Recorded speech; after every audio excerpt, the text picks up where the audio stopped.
നമുക്കിന്ന് ബാ എഴുതുന്നത് നോക്കാം.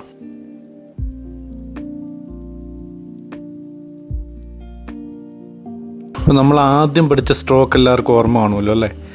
ഈ ഇങ്ങനെ ഒരു മുകളിൽ നിന്ന് ചെരിച്ച് താഴോട്ട് കൂർപ്പിച്ച് വരയ്ക്കുന്ന ആ സ്ട്രോക്കാണ് നമ്മൾ ആദ്യം വരയ്ക്കേണ്ടത്. അവിടുന്ന് ചെറിയ ചെരുവിൽ താഴോട്ട് വരച്ച് മുകളിലോട്ട് കയറ്റി ക്ലോസ് ചെയ്യുന്ന ആ ഒരു രീതി നമ്മൾ പഠിച്ചായിരുന്നു. അങ്ങനെ നുക്തയിട്ടു.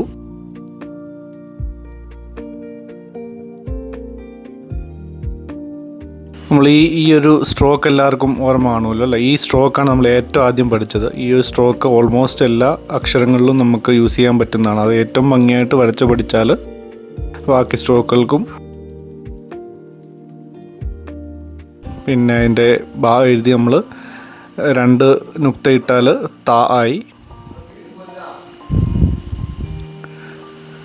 മൂന്നാമതൊരു നുക്തയും കൂടി ഇട്ടാൽ ഈ രീതിയിലാണ് നുക്തകൾ ഇടേണ്ടത്. സ ആയി അല്ലേ?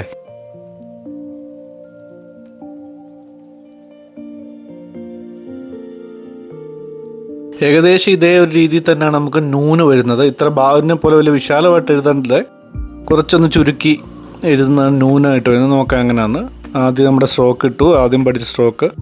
പിന്നെ ബാവിനെ പോലെ അധികം നീട്ടാതെ കുറച്ച് ചിരിച്ച് മുകളിലോട്ട് കുറുക്കി വരയ്ക്കുന്നതാണ് നൂനായിട്ട് വരുന്നത്.